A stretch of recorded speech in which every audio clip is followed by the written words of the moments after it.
Hello friend, नमस्कार। मैं दिनेश शर्मा। आज आपको राहु की महादशा में बुध की अंतर्दशा तुला लग्न के जातकों के लिए सभी 12 भावों में बुध के फल बताने का प्रयास करूंगा। चलते हैं। ये मेरा मोबाइल नंबर है, कॉन्टैक्ट नंबर है। कुंडली विश्लेषण के लिए संपर्क कर सकते हो। तुला लग्न में राहु की महादशा 18 वर्ष चलती है और राहु में बुध 2 वर्ष 6 माह 18 दिन चलेगा। काफ़ी लंबा समय है।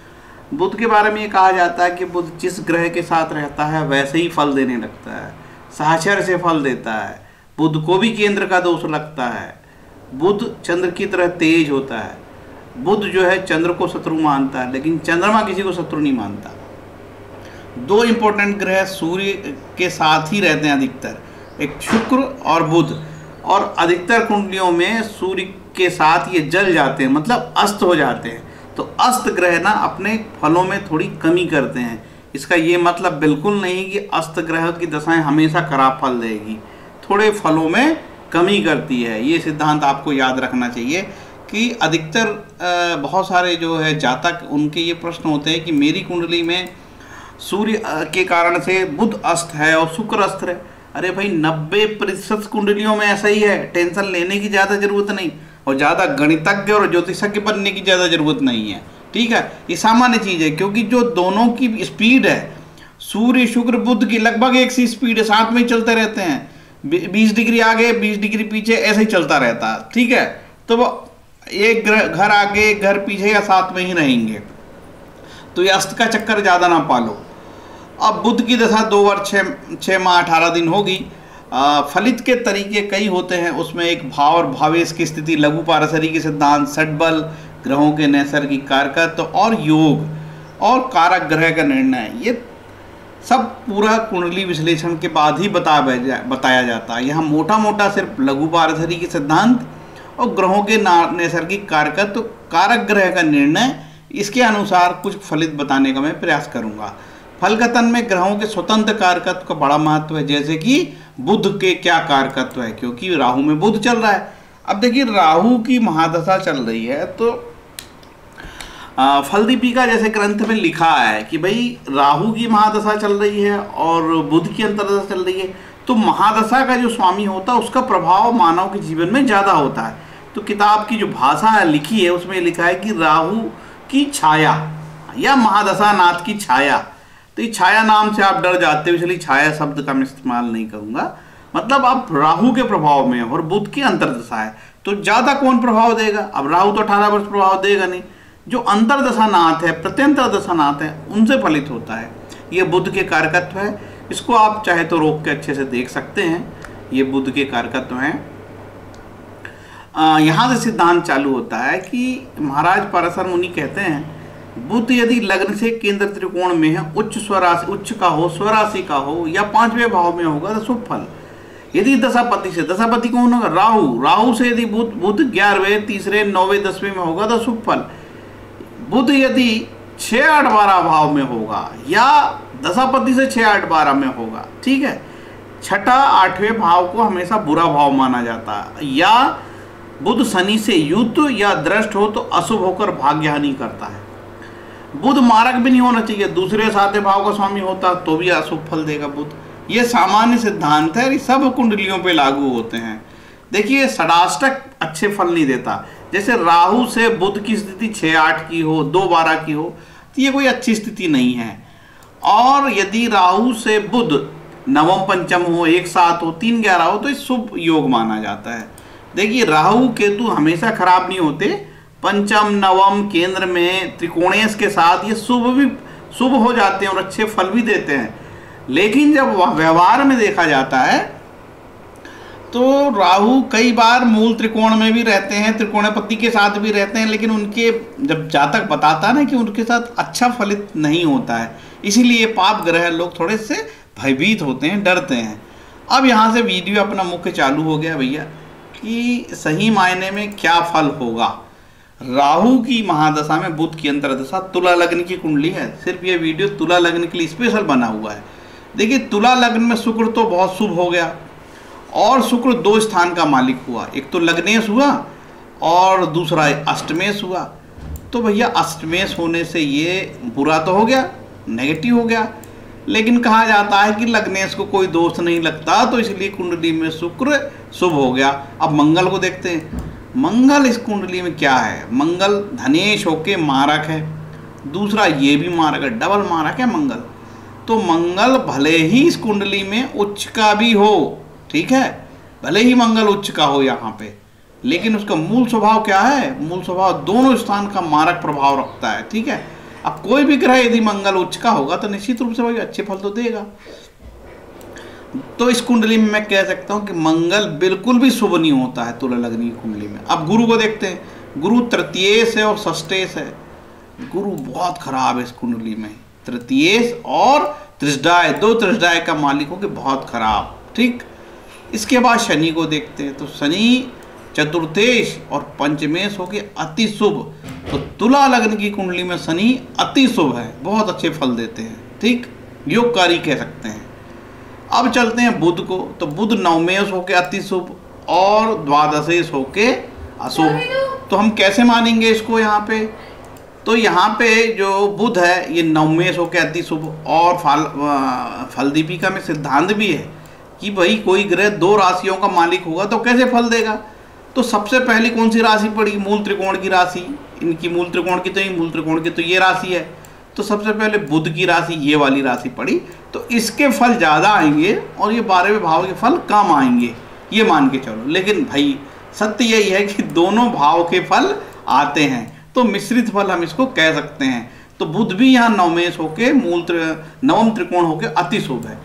चंद्रमा को केंद्र का दोष लगता है, फिर भी चंद्रमा यहाँ पे अति शुभ है। तो इस कुंडली में दो सबसे शुभ ग्रह हुए, एक तो बुध और चंद्रमा। इसके बाद ये सूर्य यहाँ पे उपचय होके खराब है, और तो और तुला लग्न की कुंडली में बुध बाधकेश होता है, तो बाधकेश होके ये नेगेटिव है, बुरा है। अब आप पूछोगे कि साहब इस कुंडली में कौन से रत्न आपको धारण करने चाहिए, बाधकेश क्या है? देखिए बाधकेश इस तुला लग्न की कुंडली में एकादश भाव है। एकादश भाव मतलब 11वां भाव, सूर्य यहाँ बाधकेश हुआ, तो सूर्य का रत्न बिल्कुल धारण नहीं करना चाहिए, ठीक। शुक्र का रत्न जो है हीरा धारण किया जा सकता है, लेकिन बचना चाहिए कहीं शुक्र 8वें भाव में ना बैठा हो। यदि शुक्र यहाँ 8वें, 6ठे, 8वें और 12वें भाव में बैठा हो तो शुक्र का रत्न भी धारण नहीं करना चाहिए। कोशिश करो शुक्र का रत्न धारण ना करो, क्योंकि इसका एक भाग अष्टमेश हो जाता है। आप सिर्फ यहाँ पे चंद्रमा का रत्न मोती धारण कर सकते हैं और बुध का रत्न पन्ना भी धारण कर सकते हैं, ठीक। बाकी रत्न धारण करने की जरूरत नहीं है। और यदि आप नीलम धारण करना चाहते हो तुला लग्न वाले, तो पंचमेश शनि अति शुभ है, नीलम धारण कर सकते हो, ठीक है। मंगल का रत्न बिल्कुल भी मूंगा धारण नहीं करना चाहिए। गुरु का रत्न पुखराज भूल के भी धारण नहीं करना चाहिए। और जो है सूर्य का रत्न चूंकि बाधकेश भी बिल्कुल धारण नहीं करना चाहिए, माणिक्य, ठीक है। इसका जरूर आपको ध्यान देना होगा। तो आपका बुध क्या फल देगा, मैंने रत्नों की सामान्य सी जानकारी आपको बता दी तुला लग्न में, ठीक है। तो अब आपको जानना चाहोगे कि भाई फल क्या देगा, उस पर हम चलते हैं कि और किस प्रकार के फलित होंगे, हमको समझना होगा। देखिए आपको बुध यहाँ पे दो प्रकार का है, एक तो नवमेश है और ये द्वादशेश होके बुरा है, वैस है, ठीक है। तो यदि राहु आपकी कुंडली में कहीं लग्न में हो और बुध यहाँ पे बैठा हो, ये देखो यहाँ तो नीच का होगा 6ठे में, ठीक है, निश्चित रूप से खराब हो गया ये, और यहाँ ऐसा बैठा होगा तो ये षडाष्टक कहलाया। यहाँ से लग्न में राहु और बुध यदि 8वां तो ये षडाष्टक, लग्न में राहु और बुध यहाँ 6ठा तो षडाष्टक, खराब फल देगा। और यदि यहाँ पे बुध उच्च का हो गया, ठीक है, तो उच्च का हो गया तो कोई भी प्लानेट यदि उच्च के हो जाते हैं और अपनी राशि का बुध है, अपनी मूल त्रिकोण राशि में है, तो बुध यहाँ फिर अच्छे फल देगा, मतलब बहुत अच्छे फल देगा ना बहुत बुरे फल देगा, तो सम रिजल्ट आएगा। मान के चलो बुध यहाँ पे न्यूट्रल हो जाएगा, ठीक है। और यदि बुध कहीं इस तरीके का हो तो ये बहुत अच्छी उम्मीद नहीं कर सकते यहाँ पे, क्योंकि ये दोनों नेगेटिव भाव में बैठे हैं। इसी तरीके से राहु कहीं 8वां हो और बुध यहाँ पे हो, भले ही बुध उच्च का हो, लेकिन बहुत अच्छे फल की उम्मीद नहीं की जाएगी कि बुरे स्थान पे बैठा है। इसी तरीके से बुध यदि लग्न कहीं पे भी केंद्र में बैठा हो तो यह शुभ भाव, केंद्र भाव शुभ भाव कहलाते हैं। और यदि ये नवम में, पंचम में बैठे हैं, नवम में बैठे हैं तो शुभ।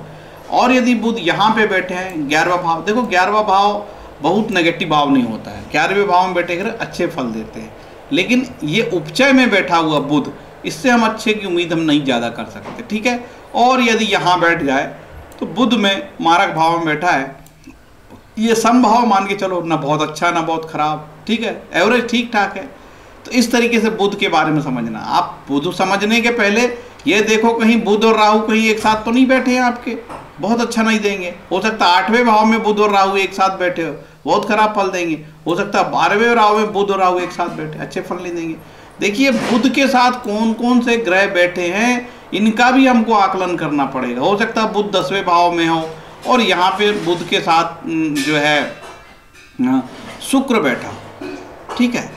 तो ये शुक्र लग्नेश होके तो अच्छा है, लेकिन ये अष्टमेश भी हो जाता है। ये शुक्र अष्टमेश होकर यहाँ पे काम धंधा में विघ्न बाधा पैदा कर सकता है, बुध को इफेक्ट कर सकता है। बुध जो है शुक्र जैसे फल देने लगेगा, क्योंकि साचर से भी बुध फल देता है। तो बिना कुंडली देखे और जाने किसी डिसीजन पे आना बहुत कठिन होता है। हो सकता है बुध के साथ मंगल आ जाए, यहाँ पे देखिए मंगल नीच का हो गया, और मंगल इस कुंडली में वैसे ही बहुत खराब है, मारक है, डबल मारक है और नीच का भी हो गया।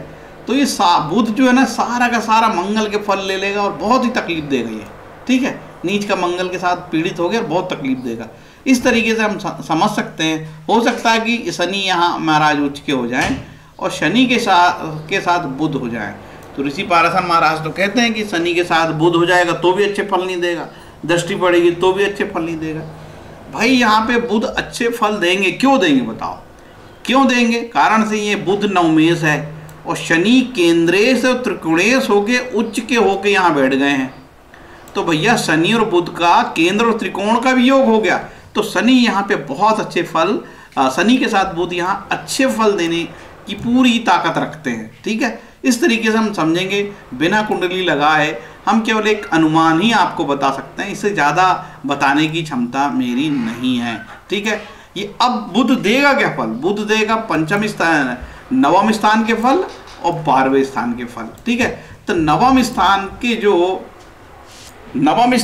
के जो कारकत्व है, दान पुण्य, तीर्थ यात्रा, गुरुजनों की सेवा, देवताओं की पूजा उपासना, नीति नियम, यात्रा, स्थान परिवर्तन, पिता का धन, वैभव, भाग्य, सदाचार, धार्मिक संस्था, भविष्य का पूर्वानुमान, प्रसिद्धि, दार्शनिकता। और 12वें स्थान के फल, चूंकि बुध ये स्थान का भी मालिक है, तो भैया हम पूरी उम्मीद करते हैं कि इसके भी फल दे सकता है। यही तो ज्योतिष है, अनुमान लगाना बहुत कठिन होता है। 100 में एक एस्ट्रोलॉजर अनुमान लगा पाता है और वो बड़ा प्रसिद्ध एस्ट्रोलॉजर बन जाता है, बड़ा नामी बन जाता है। फिर आम जनता की अप्रोच में नहीं रहता, उसके यहाँ गाड़ियों की लाइन लगी रहती है और मोटी फीस लेता है, वो गरीबों की सेवा नहीं करता, फिर वो अमीरों की सेवा करता है, क्योंकि उसको फलित बनने लगता है।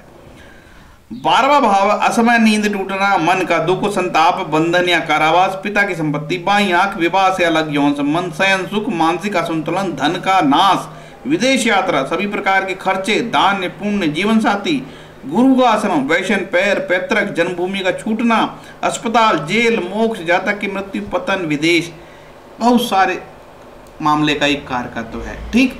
अब ये बुध कहाँ बैठा है इस पे जरूर डिपेंड करेगा, और बुध के साथ कौन बैठा है, बुध के साथ कौन बैठा है ये भी डिपेंड करेगा।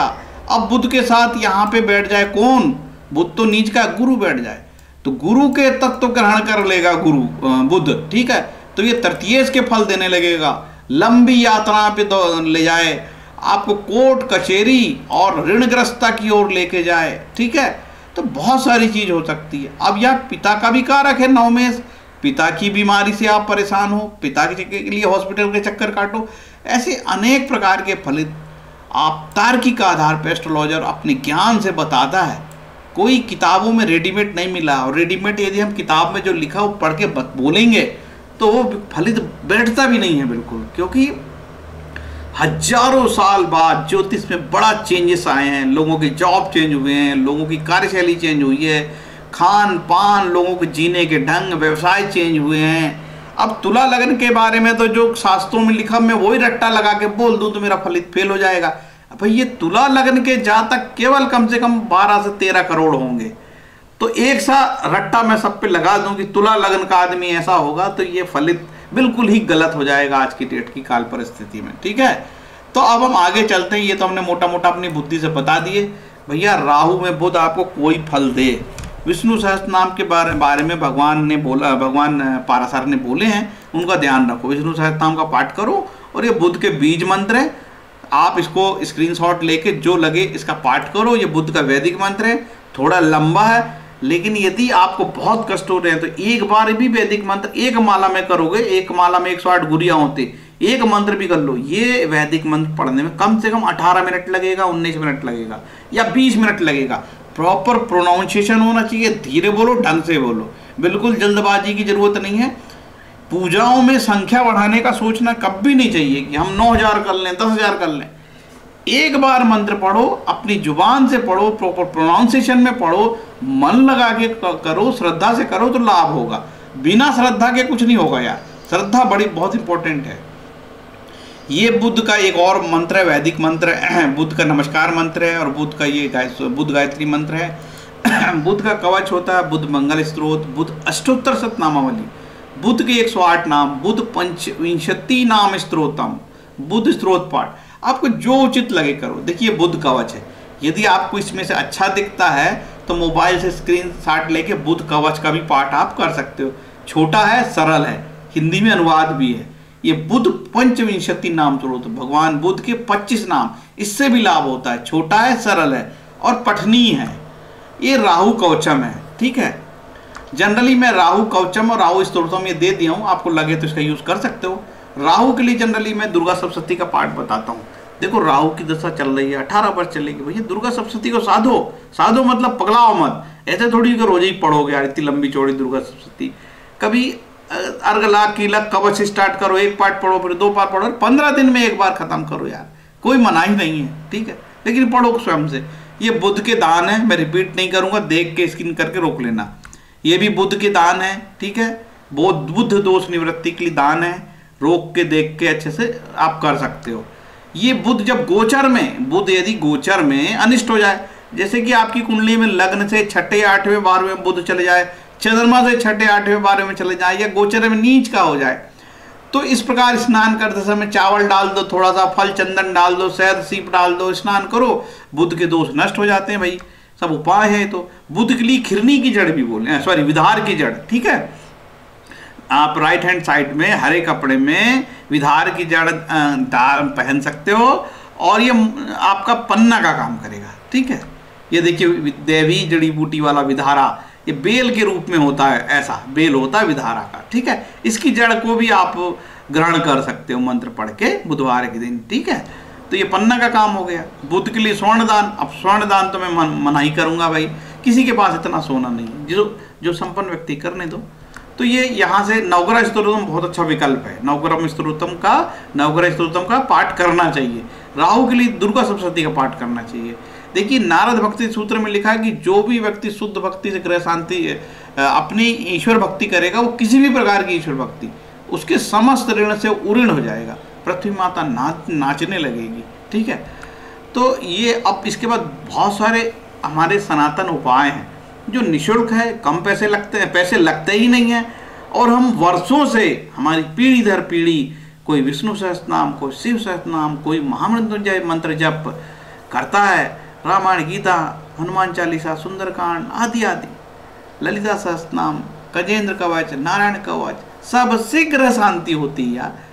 पगलाने की ज़्यादा जरूरत नहीं है, कोई स्पेशलाइजेशन मत करो। ये व्यक्ति हमारे गांव में बुध को ठीक कर देगा, राहु को ठीक कर देगा, ये टोटके वो टोटके।